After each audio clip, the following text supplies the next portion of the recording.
Sir Attorney, good morning po ulit, sir. Sir Ted, DJ Chacha, magandang umaga po. Salamat sa panahon. Sorry short notice pero at least nandyan po kayo para sumagot dito. Ano itong balita na meron pong British couple na nawalan daw po ng bag habang idinadaan sa x-ray machine sa NAIA? Sabi po kasi ng OTS, hindi nila mga tauhan ang sangkot dito. Yes sir, the incident, we received the report po. No? Initial pa lang po itong natanggap namin. Presently po, no, it is being reviewed by our Assistant General Manager for Security and Emergency Services. Pero ito po ay nangyari noong March 2, no? Dito po sa may departure area sa ating Terminal 1. Tama po kayo, sir, no? Meron po tayong isang British national kasama po yung kanyang may bahay na meron pong nawalang sling bag po, sir. Pero kayo ho ba mismo, ano po sabi dito ho sir ng ating ng pinakapinuno po ninyo, no, ng inyong principal? Napanood niyo na ho ba yung CCTV kung ano ang mga dito, ang facts of the case? Yes sir. We have the copy of the CCTV. Pati rin po yung mga timeline dito sa ating CCTV po, no, yung mga incidents na transpired. Meron pong isang pagpasok po ng ating yung mga victims po natin. Meron pong sumunod, no, na isang grupo ng mga tao. Sa amin pong bilang this will be 4 to 6 individuals po, no. Pero doon po sa may x-ray area, sir, meron po tayong 4 na individuals na sa ating palagay ay sangkot po dito. Ito po ay 2 lalaki at 2 babae. Sinabayan po nila, sir, itong itong ating British national. At yun nga po, paglagpas po doon sa x-ray, ang isa pong individual dito ay dali-dali pong kinuha po yung isang sling bag at umexit po. At makikita po natin sa CCTV na meron pong mga nakaabang din po sa labas kung saan po ipinasa itong sling bag na kanila pong nakuha. Yung pong mga sangkot dito sa nakawan, hindi empleyado ng MIAA? Hindi po, sir. Ito po ay hindi po ito mga empleyado. Ito po ay siguro yung iba dito, sir, no? Sumabay lang po talaga doon sa initial screening doon sa may ating departure area.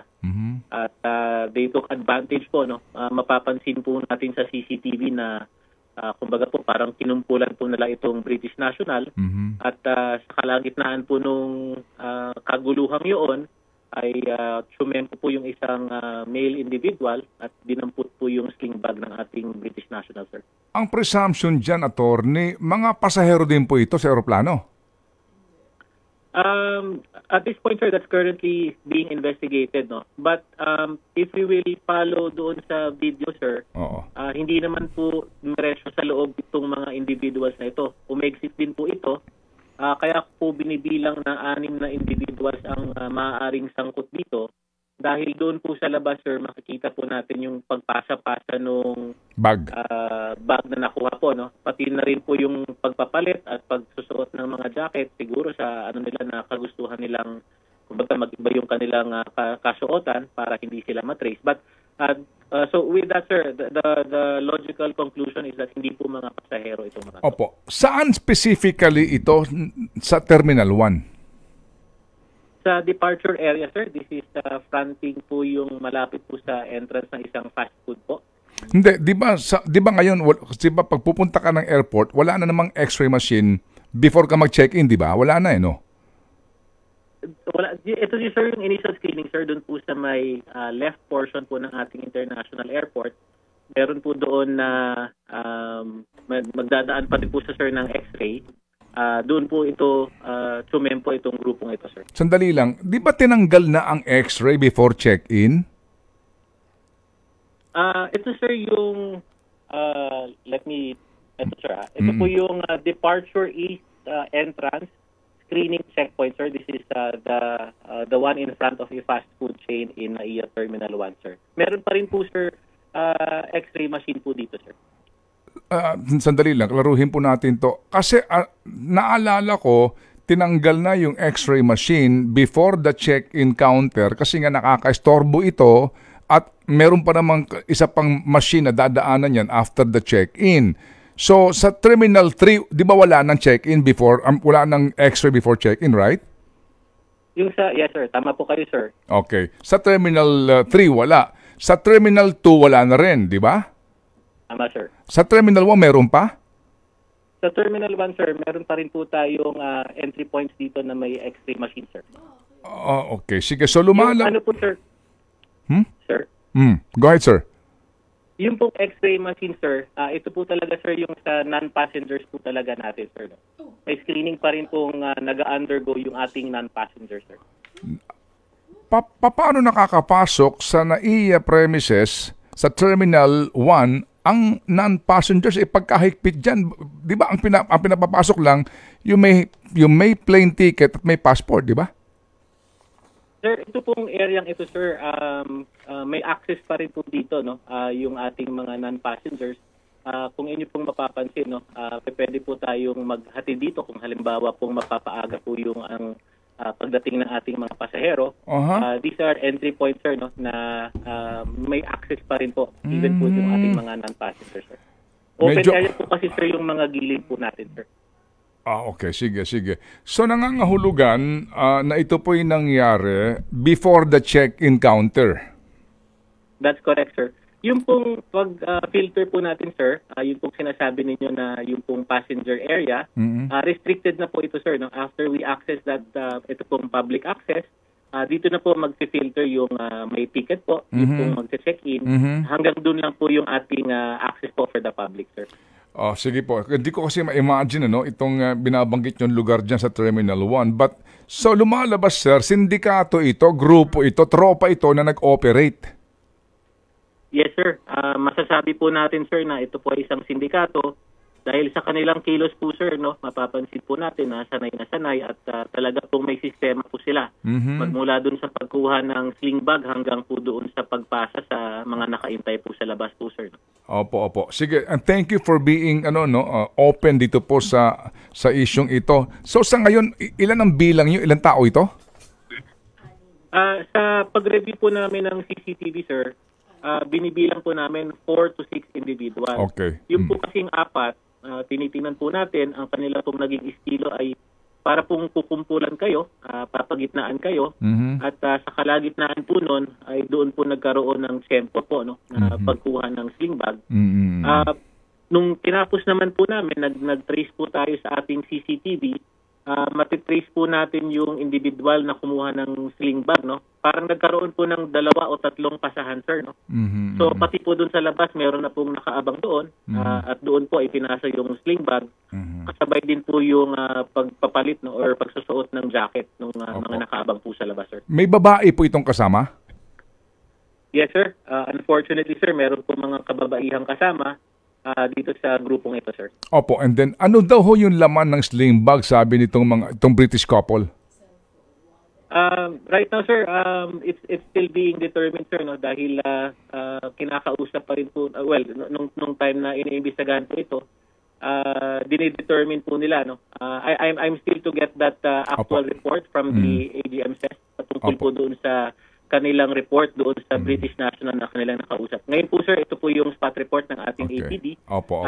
Kasama po yung CCTV review. Nakasakay po ito, pauwi na ho ng London? Yes sir.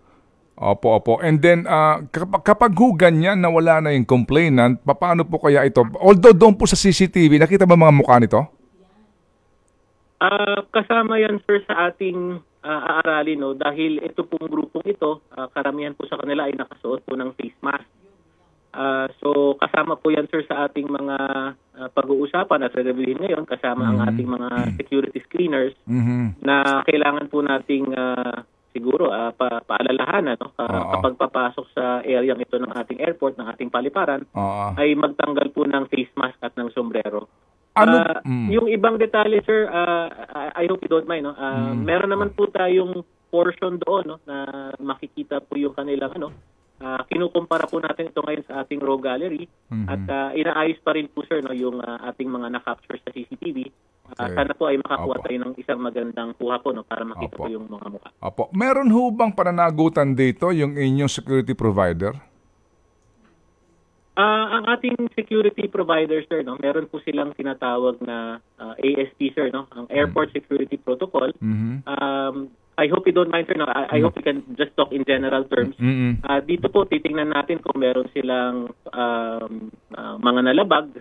Gaya nga po, halimbawa na lang, no? Yung hindi po pagtatanggal ng face mask.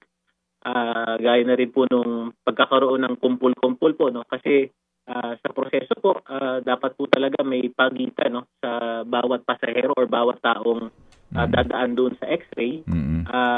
So itong mga bagay na to, sir, currently iniimbestigahan naman po ito. At kung meron po pa mga lapses po dito, definitely, sir, we call the attention of our security provider. Pahabol lang pong tanong si Chacha. Yes. Attorney Chris, yun pong tinutukoy ninyo dyan sa area na yan ng Terminal 1 na meron pa ring X-ray machine. Meron na po ba iba pang mga nagreklamo dun sa certain area na yon? Kasi kung sinasabi ninyo, pwedeng modus po dyan sa Terminal 1, hindi ito malamang unang beses ang first time? nila yan. Opo.